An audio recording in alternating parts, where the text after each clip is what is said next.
To this edition of talking point plan. आज के episode में हम बात करेंगे अफ़गानिस्तान की। अफ़गानिस्तान में जो मेजर डेवलपमेंट्स हुई हैं पिछले कुछ दिनों में उनको हम डिस्कस करेंगे, और उन डेवलपमेंट्स पे नंबर 1 पे जो लिस्ट पे है वो है यूएस एनवॉय का जो एक बड़ा सरप्राइज विजिट जिसको कहा गया अफ़गानिस्तान में।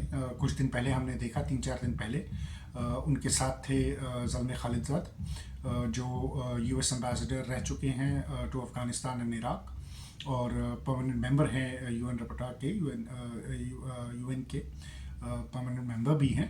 And he is the one who basically brokered the deal between the US government and Afghan Taliban. वो की प्लेयर रहे उसके 2018 से 2021 तक। जो भी डेवलपमेंट्स हमने देखी उनके सुपरविजन के अंडर हुई, और फाइनली जो दोहा एग्रीमेंट हुआ था उसमें उनका एक बहुत बड़ा रोल है।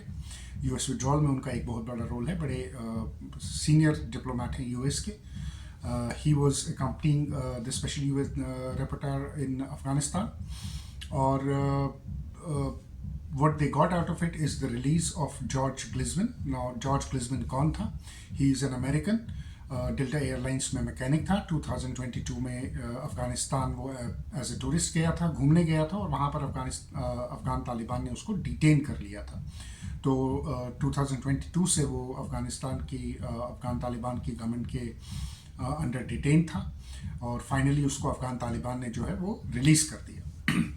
ना ये बड़ा सरप्राइजिंग विजिट था, क्योंकि एक इस पे आईब्रोज रेज हुई कि बड़ा हशश तरीके से अमेरिकन रिपोर्टर आए और अकम्पनीड बाय ज़ल्मे खालिलज़ाद, और बड़े आराम से वहाँ पर 2 दिन में सारा प्रोसेस हो गया और वो उसको रिलीज़ करके ले गए। मगर उसका जो रिज़ल्ट है, and there were lot of Pakistanis, उस पर हम बात करेंगे। उसका जो रिज़ल्ट है वो आज निकल कर आया है। वो आज निकल कर ये आया है कि यूएस ने सराजुद्दीन हक्कानी, अयाज़ हक्कानी और उनके ब्रदर जो हैं उनसे बाउंटी उनके सर से हटा दी है। सराजुद्दीन हक्कानी जो इस वक्त इंटीरियर मिनिस्टर हैं अफ़गानिस्तान पे, उन पर $10 मिलियन की बाउंटी थी यूएस गवर्नमेंट की। He was on the FBI's most wanted list, और आज जो है वो बाउंटी जो है वो विड्रॉ कर दी गई है। So that is a major diplomatic win for Taliban. This is also a beginning of a stable relation between US and Afghanistan, and this has taken Pakistan again completely by surprise. Pakistan बड़े हैरान हैं, चौंके हुए हैं कि ये क्या हुआ। उनकी नॉलेज के बगैर हुआ, उनकी इंटरफेरेंस के बगैर हुआ। यूएस ने डायरेक्टली जो है डील किया, और तालिबान ने रेसिप्रोकेट किया, और यूएस ने फिर दोबारा से रेसिप्रोकेट करके आज सिराजुद्दीन हक्कानी की और उनके ब्रदर की और उनके ब्रदर इन लॉ की जो बाउंटी है वो हटा दी। नाउ क्या सिग्निफिकेंस है इसकी अफ़गानिस्तान के लिए, क्या सिग्निफिकेंस है इसकी पाकिस्तान के लिए, पूरे रीजन के लिए, मिडल ईस्ट के लिए, इस पर हम बात करेंगे। बट दिस हैज़ न्यूज़ जो है ये it has not gone well for Pakistanis.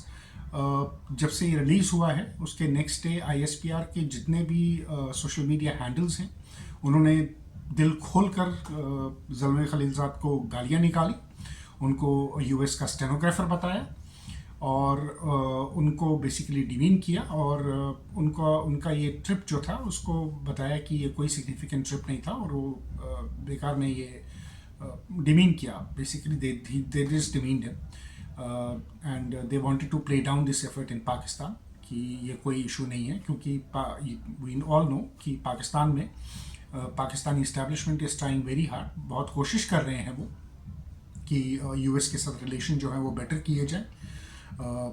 जब डोनाल्ड ट्रंप ने नाम लिया था पाकिस्तानी गवर्नमेंट का, तो पाकिस्तान में सेलिब्रेशंस थी, इस्टेब्लिशमेंट में और पॉलिटिकल इस्टेब्लिशमेंट दोनों में, आर्मी इस्टेब्लिशमेंट में भी। एंड शहबाज शरीफ ने तो यहाँ तक लिख दिया था प्राइम मिनिस्टर ने कि हम स्ट्रैटेजिक अलाय जो हैं वो फिर से बन सकते हैं। तो ऊंचे ऊंचे ख्वाब देखे थे बेसिकली पाकिस्तानियों ने फिर से, और वो ख्वाब जो हैं वो बिल्कुल एकदम गिर गए, ध्वस्त हो गए, और उनकी मिट्टी पलीद हो गई यूएस विजिट टू अफ़गानिस्तान से। क्यों है सिग्निफिकेंट यूएस अफ़गानिस्तान विजिट? वो इसलिए है क्योंकि क्लियर दिख रहा है कि आज की डेट में अमेरिका जो है वो अफ़गानिस्तान और तालिबान की गवर्नमेंट से रिलेशन बनाना चाहता है। एक स्टेबल रिलेशंस क्रिएट करना चाहता है, उसके पीछे क्या वजूहात हैं, हम उस पर भी बात करेंगे। तो काफ़ी टाइम से बात चल रही है सोशल मीडिया पे कि अमेरिकन जो हैं वो बड़ी कोशिश कर रहे हैं कि बागरम एयरबेस जो है वो वापस लिया जाए और वहाँ पर वो अपना एयरबेस वापस लाना चाहते हैं। देखिए, दोहा एग्रीमेंट के हिसाब से वो बात गलत नहीं है, बट जो असेसमेंट है मेरी वो ये है कि मुझे नहीं लगता कि अमेरिकन इमीडिएटली बागरम एयरबेस को वापस चाहते हैं। नाउ ऐसा क्यों है, उसके पीछे रीज़न क्या है वो मैं अभी आपको एक्सप्लेन करता हूँ। मेरा रीज़न ये है कि जो बलूचिस्तान में हो रहा है, जो हम देख रहे हैं, जिस टाइप की इंसर्जेंसी बलूचिस्तान में है, जिस टाइप का चाइना का इंटरफेरेंस बलूचिस्तान में है, और जिस टाइप से अमेरिका चाहता है कि चाइना का जो इंटरफेरेंस है ग्वादर में, बलूचिस्तान में और पाकिस्तान में, उस टाइप का जो इन्फ्लुएंस है चाइना ना बना पाए अफ़गानिस्तान में। चाइना ने बहुत कोशिश की है, चाइना और अफ़गान तालिबान के relationships are very good. China ने इन्वेस्टमेंट्स भी की हैं $2-3 बिलियन की अभी तक अफ़गानिस्तान में। China is also thinking about taking out an alternate route and creating an alternate route from Wakhan corridor for its basically जो CPEC का उसका जो प्लान है, उसकी कंटिन्यूएशन के लिए अफ़गानिस्तान बहुत इंपॉर्टेंट है। ग्वादर तो है ही है, बट देन अफ़गानिस्तान के थ्रू होकर वो मिडल ईस्ट में जाना चाहता है, सेंट्रल एशिया में जाना चाहता है एंड इवेंचुअली मिडल ईस्ट में रीच करना चाहता है। बट अमेरिका रियलाइजेस कि ये कितना इम्पॉर्टेंट है कि चाइना को रोका जाए, चाइना को एक फ्री हैंड नहीं दिया जाए इस रीजन में, ना पाकिस्तान में दिया जाए ना अफ़गानिस्तान में दिया जाए। तो एक उस चीज़ को लेकर अमेरिकन्स ने एक कैलकुलेटेड मूव खेला है और उस कैलकुलेटेड मूव के अंदर उन्होंने अफ़गान तालिबान को के साथ जो है रिलेशंस बेटर करने का और स्टेबल करने का डिसीजन लिया है। उसके पीछे एक और रीज़न है, Pakistan as a failure, Pakistan as a failure of in order to control the Chinese, in order to being trustworthy for the Americans. Pakistan का जो फेलियर रहा है रीजन में, उन्होंने जो उनका इकोनॉमिक फेलियर है, जो उनका सिक्योरिटी फेलियर है, उससे अमेरिकन्स को ये सीधे समझ आ गया है कि Pakistan can not be trusted as a partner. Pakistan पे वो ज़्यादा हैवी बेट नहीं करेंगे और उनका एक्सपीरियंस भी बिटर है पाकिस्तानियों के साथ। उन्होंने ओपनली ये बात बोली थी after war of terror ended, after American withdrawal, कि पाकिस्तान के साथ, पाकिस्तान ने जो हमारे साथ किया, we don't want to talk about Pakistan. So America में मेमोरीज बड़ी ताज़ी हैं उस चीज़ को लेकर, how Pakistan played a double game America के साथ मिलकर अमेरिका के खिलाफ जंग लड़ी अफ़गानिस्तान में उन्होंने, और आज उसी का खमियाजा जो है वो भुगत रहे हैं। वही हम अफ़गानिस्तान में भी पाकिस्तान का हाल देख रहे हैं। अगर आपको याद होगा, हमने पाकिस्तान की स्ट्रेटेजिक डेप्थ के बारे में बहुत बात हुई थी, स्पेशली 2021 में। ये बहुत बड़ा एक टॉकिंग पॉइंट बन गया था जिसमें कि सब बोलते थे कि Pakistan has achieved it's strategic depth in Afghanistan by getting Taliban back into power. But हमने ये देखा कि ओवर द ईयर्स वो स्ट्रेटेजिक डेप्थ जो है वो स्ट्रेटेजिक डेप्थ में कन्वर्ट हो गया। और क्या थी ये स्ट्रेटेजिक डेप्थ? ये बेसिकली डिफरेंट हिस्टोरियंस जो हैं इसके बारे में अलग अलग लिखते हैं, बट ये 1976 में बेसिकली पहले आइडिएट की गई थी। अगर आप ऑनलाइन जाएंगे तो आपको ये जर्नल असलम बेग पे मिलेगा, मगर वो सही नहीं है। बेनज़ीर भुट्टो के अंडर उन्होंने किया था, बट वो सही नहीं है। सही ये है कि 1975-76 में हामिद गुल तब DGISI हुआ करते थे, अब्दुल रहमान थे लेफ्टिनेंट जनरल, एक उनके और हामिद गुल के अंडर ये प्रोजेक्ट जो था ये कंसिडरेशन में था। और ये स्ट्रेटेजिक डेप्थ इसलिए थी क्योंकि पाकिस्तान को ये लगता था कि अगर इंडिया दोबारा हमला करेगा, उनके पास अब भागने की जगह नहीं मिलेगी, तो वो अफ़गानिस्तान तक जाकर इंडियन फोर्सेस वहाँ पर अपना एक डिफेंस लाइन बनाकर इंडियन फोर्सेस को फिर वहाँ से लड़ने का प्लान था उनका। Basically, the strategic depth was to fight, to protect themselves from the Indian onslaught, if that came in future. And उसको चलते ही फिर हमने देखा कि Soviet union provided them with an opportunity, और वहाँ से शुरू हुआ। 3 बड़े लीडर थे उस टाइम पे, 3 बड़े वॉरलॉर्ड्स थे, बुरहानुद्दीन रब्बानी, गुलबुद्दीन हिकमतयार और अहमद शाह मसूद। ये बड़े 3 वॉरलॉर्ड्स थे अफ़गानिस्तान के। इनसे ये शुरू हुआ Soviet war and Mujahideen war जिसको ये बोलते हैं। वॉर ऑन रशिया स्टार्ट हुआ, हमको सबको पता है कि उसके बाद क्या हुआ। उसके बाद पाकिस्तान ने इसको कैसे टेररिज्म का एक अड्डा बनाया और वहाँ से टेररिज्म एक्सपोर्ट किया, टेररिज्म की फैक्ट्रीज लगाई, वहाँ से एक्सपोर्ट किया, और इस रीजन में किस तरह केओस और टेररिज्म पूरी दुनिया में फैलाया, वो it's a topic in itself. उस पर हम कभी तफसील से बात कर सकते हैं कि पाकिस्तान का क्या रोल रहा है टेररिज्म में अफ़गानिस्तान में और कैसे स्टार्ट हुआ ये सब कुछ, उस पर एक बिल्कुल अलग बात कर सकते हैं। बट कहने का मेरा मतलब ये है कि लेमैन टर्म में अगर मुझे समझाना हो तो आप ये समझिए कि जब आप क्रिकेट खेलने जाते हैं, एक टेस्ट क्रिकेट खेलने जाते हैं, और आपके सामने एक ऐसा एक हॉट हेडेड बैट्समैन होता है जो बड़ा एग्रेसिव होता है, तो आप उसके लिए फील्डिंग सेट करते हैं, आप उसके लिए bowling line and length set करते हैं, और आप उसको डालते जाते हैं बॉल उस लाइन एंड लेंथ पे, उसके एग्रेशन को और एग्रेसिव करते हैं, ये होप से कि ये विकेट देगा, ये एज देगा, कैच देगा, ऊपर खड़ा करेगा, कुछ करेगा, कैच देगा। और पाकिस्तान ने वही किया बहुत साल अफ़गानिस्तान में, फील्डिंग लगाई, उनको लाइन एंड लेंथ दी, वहाँ पे ऑर्गेनाइजेशंस क्रिएट की, वहाँ पे वॉरलॉर्ड्स क्रिएट किए, वहाँ पर तालिबान को क्रिएट किया अपनी स्ट्रेटेजिक डेथ बनाने के लिए। और जब आखिरी में मौका आया 2021 में, तो जब एज आया और कैच आया, वो दोनों हाथों में आया और उन्होंने लॉली की तरह उसको छोड़ दिया, और उसका जो खमियाजा है वो आज भुगत रहे हैं।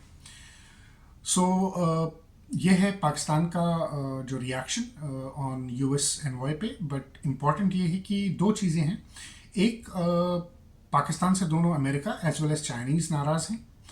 China is now slowly moving towards Iran. They are thinking that they need to replace Pakistan in the region, and उनको लग रहा है कि ईरान जो है वो बेटर बेट है।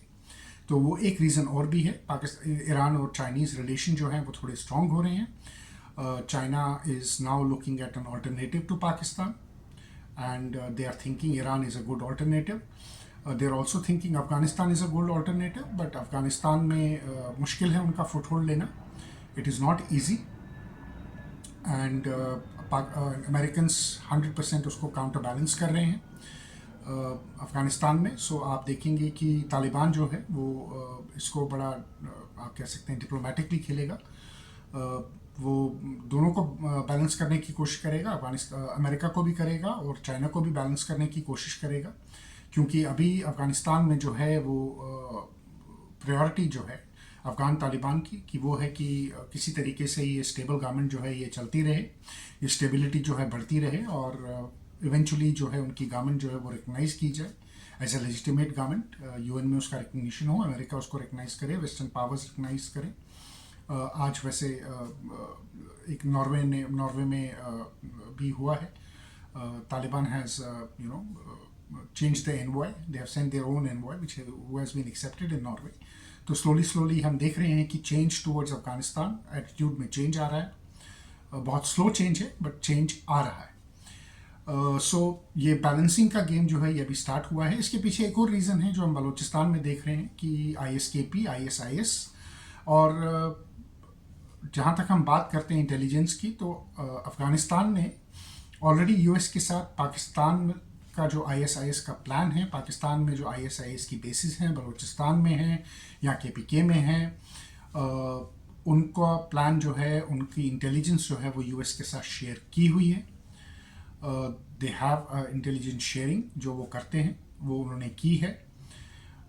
और जो असेसमेंट है वो ये है कि हम सब जानते हैं कि अमेरिका चाहता है कि पाकिस्तान में, बलूचिस्तान में जो है ये प्रॉक्सी वॉर जो है ये चलती रहे, चाइनीज़ को इसमें ट्रैप किया जाए और प्रोलॉन्ग किया जाए, और उसके लिए अफ़गानिस्तान बहुत इम्पॉर्टेंट है. हमने BLA का सपोर्ट देखा है TTP के साथ. हमने वेपन्स देखे हैं BLA के पास, जो अमेरिकन वेपन्स हैं जो अफ़गानिस्तान में छोड़े गए थे. तो सिग्नल बड़ा क्लियर है कि अफ़गानिस्तान जो है वो मेजर पार्टनर बनेगा. और जो पाकिस्तान ने अफ़गानिस्तान के साथ किया, मुझे आते हुए टाइम में दिख रहा है कि अफ़गानिस्तान वो पाकिस्तान के साथ करने वाला है. नंबर 1. दूसरी एक न्यूज़ है जिसके लिए पहले आई वांट टू अपोलोजाइज. मैंने कल के अपने वीडियो में बोला था कि Zakir Naik is in Afghanistan, and I am sorry, he is not in Afghanistan. जब मैं आज डबल चेक कर रहा था अपनी उस इंफॉर्मेशन को, तो मुझे पता चला कि वो गलत है. He is not in Afghanistan, but he has met the GDI, जो अफ़गानिस्तान की जो इंटेलिजेंस सर्विसेज हैं, GDI, उनके जो चीफ हैं अब्दुल हक वासिक, वो उनसे उनकी मुलाकात हुई है। They have met in Saudi Arabia. Abdul Haq Wasiq जो हैं वो उम्रा करने गए थे और जाकिर नाइक भी वहाँ पर थे। सो दोनों के बीच में आके मुलाकात हुई है। नाउ मैं इस मुलाकात को जो है एक कोइंसिडेंस नहीं देखता, बट मैं इस मुलाकात को थोड़ा डीपली देखता हूँ। उसके पीछे रीज़न ये है, एक मैं अलकायदा का स्टेटमेंट जो कल का आया है उसको रीड कर रहा हूँ, जो उन्होंने JUIF के बारे में दिया था, जिस पे मैंने कल बात की थी तफसील से। I explain that in details. हमने जाकिर नाइक के ट्रिप्स देखे हैं पाकिस्तान में होते हुए। 2 ट्रिप वो अभी तक पाकिस्तान में कर चुके हैं। जाकिर नाइक जो हैं वो बड़े सलाफिस्ट, हार्डकोर सलाफिस्ट माइंडसेट के हैं। जाकिर नाइक जो हैं उनकी तकरीरें सुन सुन के लोगों ने ISIS ज्वाइन की, साउथ एशिया से, इंडिया से, पाकिस्तान से, अफ़गानिस्तान से, बाकी कंट्रीज़ से। बड़ा इन्फ्लुएंस है उनका सलाफिज़म पे, और कहीं ना कहीं वो ISIS के आइडियोलॉग माने जाते हैं। पॉलिटिकल आइडियोलॉग बोलूँगा मैं उनके, मेंटल आइडियोलॉग जो हैं वो माने जाते हैं, रिलीजियस आइडियोलॉग जो हैं वो माने जाते हैं। हालांकि अभी तक उनका कोई direct link between ISIS and Zakir Naik has never come, but his speeches are seen as a reason for people to get influenced towards an ideology called ISIS. उनकी स्पीचेस पे केरला से कई लोग जो हैं उन्होंने ISIS पे गए थे, बड़े they were ardent fans of Zakir Naik. तो जाकिर नाइक का जो इन्फ्लुएंस है पाकिस्तान में है या फिर बाकी खित्तों में है, और पाकिस्तान में हमने उनको 2 बार आते हुए देखा है। छोड़े वो पब्लिक में उन्होंने क्या किया, बट असेसमेंट ये थी कि वहाँ पर ISIS जो ISKP है, Islamic state of Khorasan province, जिसका एक कैंप बलूचिस्तान में है, एक चित्राल में है, एक KPK में है और FC के गार्ड के अंदर है। उनका वहाँ आने का मतलब था कि जो पाकिस्तान में अंदर सलाफिस्ट जहादिस्ट हैं, ऑर्गेनाइजेशन हैं, उनको एक पेज पे लाया जाए, ISIS को स्ट्रॉन्ग किया जाए और ISIS को अनलीश किया जाए रीजन में। अफ़गानिस्तान के खिलाफ अनलीश किया जाए, ईरान के खिलाफ अनलीश किया जाए। पाकिस्तान होप कर रहा था कि वो इजराइल और अमेरिका के साथ मिलकर कोवर्टली ईरान में ISIS को अनलीश करेगा। हमने अटैक भी देखा था ISIS का कासिम सुलेमानी की एनिवर्सरी पे होता हुआ ईरान में। हमने सर्जिकल स्ट्राइक भी देखी ईरान को पाकिस्तान में करते हुए बिकॉज ऑफ टेररिज्म। उन्होंने ब्लेम किया था पाकिस्तान को टेररिज्म के लिए। सो हमने ये डेवलपमेंट्स जो है ऑलरेडी रीजन में देखी हुई हैं। तो इस चीज़ को लेकर जो है मुझे लगता है कि जो किलिंग्स हो रही हैं, जैसे कि मेरा असेसमेंट है कि अगर ये लड़ाई जो 2 सेक्ट्स की है, सुन्नी सेक्ट्स की, इंट्रा सुन्नी कॉन्फ्लिक्ट, जिसको मैं बार बार बोल रहा हूँ और ये मैं आपने ऑलमोस्ट अब हर वीडियो में इस बारे में बात कर रहा हूँ, इसके बड़े ख़तरनाक जो है नतीजे आएंगे, इसके बड़े ख़तरनाक रिजल्ट्स आएंगे। अगर ये जंग छिड़ जाती है, फुल फ्लैश्ड वॉर होता है बिटवीन दीज 2 सेक्ट्स इन पाकिस्तान, और ये पाकिस्तान तक नहीं रहेगा, ये पूरे साउथ एशिया में फैलेगा, इसके रिपरकशंस हर जगह होंगे। तो मुझे लगता है कि अफ़गान तालिबान जो है वो कोशिश कर रहा है और पाकिस्तान को वार्निंग दे रहा है कि इस रास्ते पे ना चले, but Pakistanis being Pakistanis are not listening to them right now. और मुझे लगता है कि कहीं इस मुद्दे पर जाकिर नाइक की और GDI चीफ अब्दुल हक वासिक की बात ज़रूर हुई होगी, और तालिबान ने अपने कंसर्न्स जो हैं वो उनको कन्वे किए होंगे और उनको बताया भी होगा, और उनको थोड़ा सा फोर्सफुली क्या मतलब थोड़ा सा बताया होगा कि इसके क्या नताइज हो सकते हैं, और बोला होगा कि पाकिस्तान में एडवेंचरिज्म जो है आपका ISIS की जो आपने नई फैक्ट्री शुरू की है, उस फैक्ट्री पे आप ताला लगाएं, कि अगर आप उस फैक्ट्री पे ताला नहीं लगाते तो फिर उसका जो धुआं उठेगा, उससे जो आग लगेगी, वो फिर आग सबको जलाएगी। सो देखते हैं उसका क्या रिज़ल्ट आता है, क्या होता है। और अफ़गानिस्तान विज़िट है US का तो हुआ है, तो उस पर भी पाकिस्तान में बहुत पाकिस्तान के लोग तो चुप हैं, पाकिस्तान की मीडिया भी चुप है, पाकिस्तान के हुक्मरान भी चुप हैं, मगर अंदर से बहुत जलन है, बहुत मायूसी भी है, और बहुत टेंशन भी है, जिसको हम कहते हैं कि वो चिंता भी कर रहे हैं, टेंशन भी है उनको कि क्या हो रहा है। अमेरिका और अफ़गानिस्तान विदाउट पाकिस्तान कैसे स्टेबल हो सकते हैं, ठेकेदार तो हम थे, ये ठेका हमारे हाथ से कैसे निकल गया। और ये ठेका कैसे निकल गया, वो सोचते सोचते जो पाकिस्तान के एनवॉय हैं अफ़गानिस्तान के, वो 2 दिन के बाद ही अफ़गानिस्तान पहुंच गए। यूएस विज़िट ख़त्म हुआ और एक दिन पाकिस्तानियों ने ज़ल्म खालिज़ाद को बहुत बुरा भला कहा, गालियाँ निकाली, और दूसरे दिन अपना एनवॉय जो है वो अफ़गानिस्तान में भेज दिया। आज उस पर भी एक ऑफिशियल मीटिंग हुई थी between him and his Taliban counter part. उन्होंने बात की है कि हम जो है पीपल टू पीपल कांटेक्ट जो है उसको बढ़ाना चाहते हैं। हम तोकरम का जो इशू है उसको हम रिजॉल्व करना चाहते हैं, और उस पर वो पाकिस्तान का स्टेटमेंट है कि वो अप्रैल में एक मीटिंग और करेंगे, तोकरम बॉर्डर पे बात करेंगे कि हम कैसे इसको रिजॉल्व करें, ये इशू कैसे रिजॉल्व करें। बोलने को तो पाकिस्तान बोल रहा है कि वो इशू हम रिजॉल्व करना चाहते हैं और रिजॉल्व करेंगे, बट मुझे ये लग रहा है कि अफगान तालिबान ने उसको ऑलरेडी रिजॉल्व कर दिया है, क्योंकि पाकिस्तान को वो बॉर्डर खोलना पड़ा। पाकिस्तान को अफगान तालिबान की बात माननी पड़ी। अफगान तालिबान को ने 2 पोस्ट बनाई, नई पोस्ट बनाई। एक पोस्ट पर उन्होंने कब्जा किया था पहले। तो लग ये रहा है कि जो बॉर्डर इश्यूज़ हैं, बात तो अफगान तालिबान और पाकिस्तान कर रहे हैं, बट जो मेन इशू है वो है अफगान रिफ्यूजीज़ का, जो पाकिस्तान में है, जिनको डेडलाइन दी गई है पाकिस्तान की तरफ से कि 30 मार्च तक वो पाकिस्तान से अपने आप को फारिग करें, खाली करें और वापस अफ़गानिस्तान चले जाएं। उस पर आज अफ़गान तालिबान ने स्टेटमेंट दिया है कि उनको आना चाहिए, मगर उनको जो है इज़्ज़त से आना चाहिए। उनको जिस तरह पाकिस्तान ने लास्ट टाइम उनको निकाला था, बहुत डिसरेस्पेक्टफुली निकाला था। उनके बॉर्डर पे उनके पैसे भी छीन लिए थे पाकिस्तान के बॉर्डर फोर्सेस ने, उनका सामान भी छीन लिया था, उनके साथ बड़ी ज़्यादती की थी और पकड़ पकड़ के उनको धक्के मार मार के पाकिस्तान से निकाला था। तो उस पर अफ़गान तालिबान ने जो है ऑब्जेक्शन की है कि वैसे कोई हरकत नहीं होनी चाहिए, एक डिग्निफाइड एग्ज़िट जो है वो उनको देना चाहिए और वो डिग्निफाइडली जो है वो अफ़गानिस्तान में आने चाहिए। बट पाकिस्तान के अंदर भी इस पर कंसेंसस नहीं है। फेडरल गवर्नमेंट तो चाहती है कि उनको निकाला जाए, मगर केपीके के सीएम ने क्लियरली बोल दिया है कि जो हमारे यहाँ हैं हम उनको नहीं निकाल सकते। तो ये पॉलिटिकल बैटल भी पाकिस्तान में ऑन है, ये डिवीज़न भी पाकिस्तान में ऑन है, और ये इशू भी पाकिस्तान के साथ अफ़गानिस्तान जो है इस पर बात कर रहा है। तीसरा जो है वो ये है कि पाकिस्तान से यूजुअली खबर बहुत ज़्यादा निकल कर आ रही है कि all is not well in Afghanistan in Taliban, कि तालिबान के अंदर सब कुछ ठीक नहीं है। तालिबान के जो अमीर हैं हिबतुल्लाह अखुंज़ादा, और तालिबान के जो इंटीरियर मिनिस्टर हैं सिराजुद्दीन हक्कानी, उनके बीच में जो है टेंशन्स हैं, उनके बीच में जो है पावर स्ट्रगल है, और तालिबान की जो सरकार है ये स्टेबल नहीं है। ये कितना सच है इस पर भी मैं थोड़ी सी बात करना चाहूँगा। देखें, हिस्टोरिकली हमेशा से कांदार और काबुल के बीच में एक पावर टसल रहा है, इसमें कोई शक नहीं है। ये हमेशा से रहा है, यह आज का कोई नया पावर टसल नहीं है। ये अफ़गानिस्तान की हिस्ट्री में अगर आप जाएंगे, जब से दाऊद से पहले भी ये टसल जो था ये हमेशा अफ़गानिस्तान में था और यह रहेगा।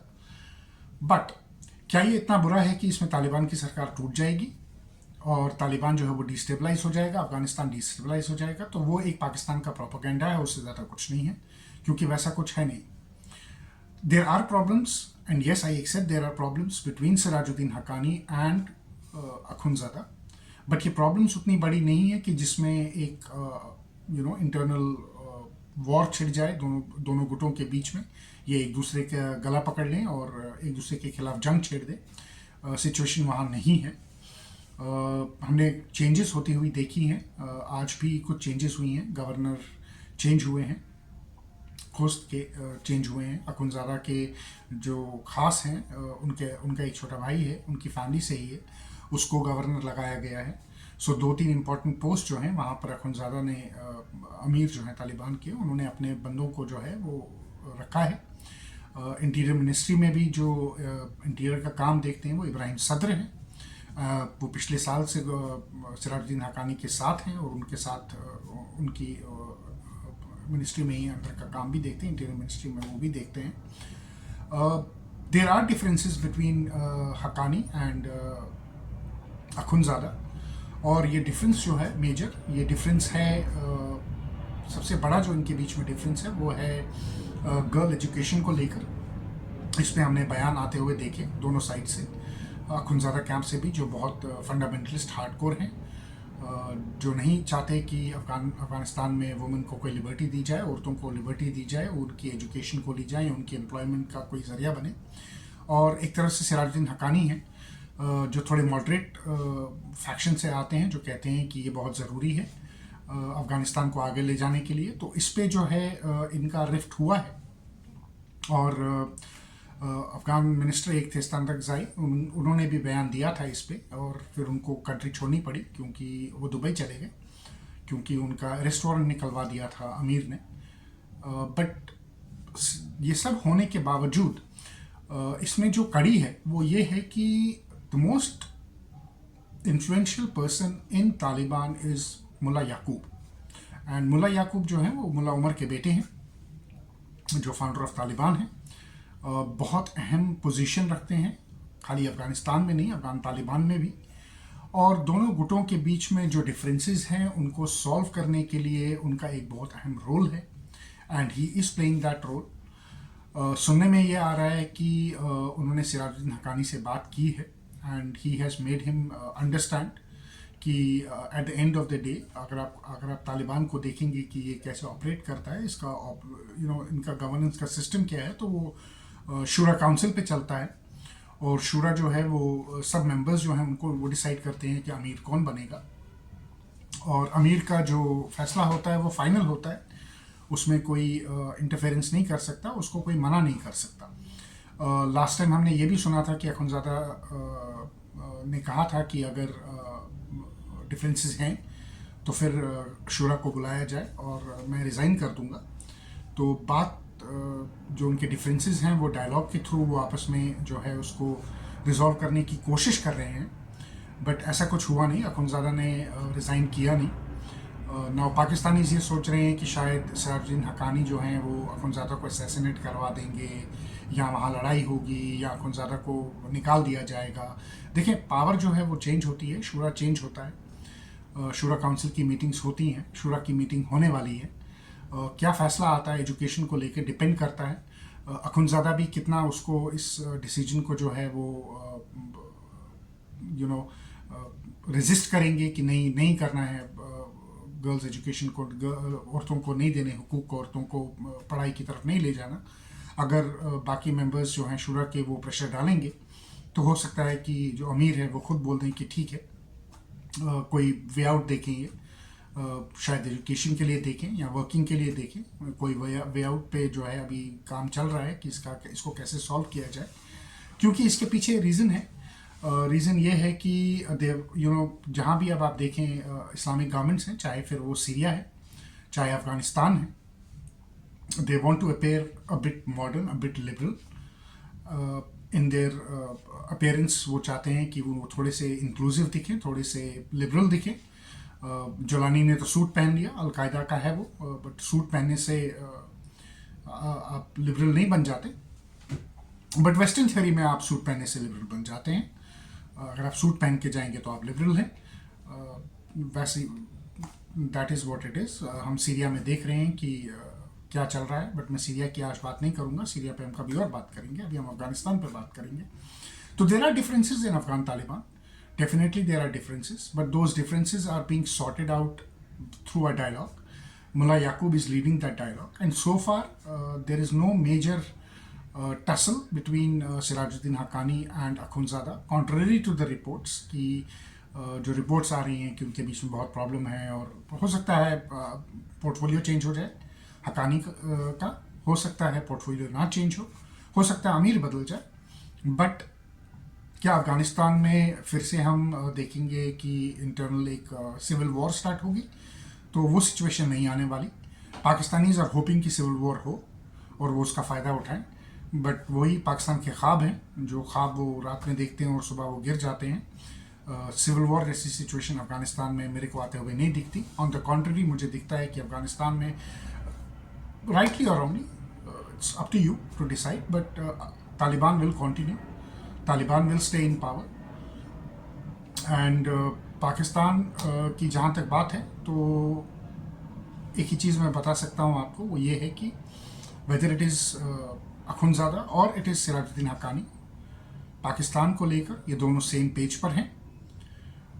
पाकिस्तान से कैसे डील करना है उस पर भी ये सेम पेज पर हैं। हालांकि टीटीपी जो है वो कम्प्लीटली सिराजुद्दीन हक्कानी की कंट्रोल में है। सो अगर पाकिस्तानी कहते हैं कि हक्कानी जो है वो हमारा अपना बंदा है तो उनकी असेसमेंट जो है वो करेक्ट नहीं है। They have lost influence on him after 2021 completely. And उनको अगर लगता है कि हक्कानी के वापस आने से कोई फ़र्क पड़ जाएगा टीटीपी में या कुछ हम वे आउट निकालेंगे या अफगान तालिबान रोक देगा सपोर्ट टीटीपी को, तो वो पाकिस्तान का फिर एक और बुरा ख्वाब है, क्योंकि वैसा कुछ होगा नहीं।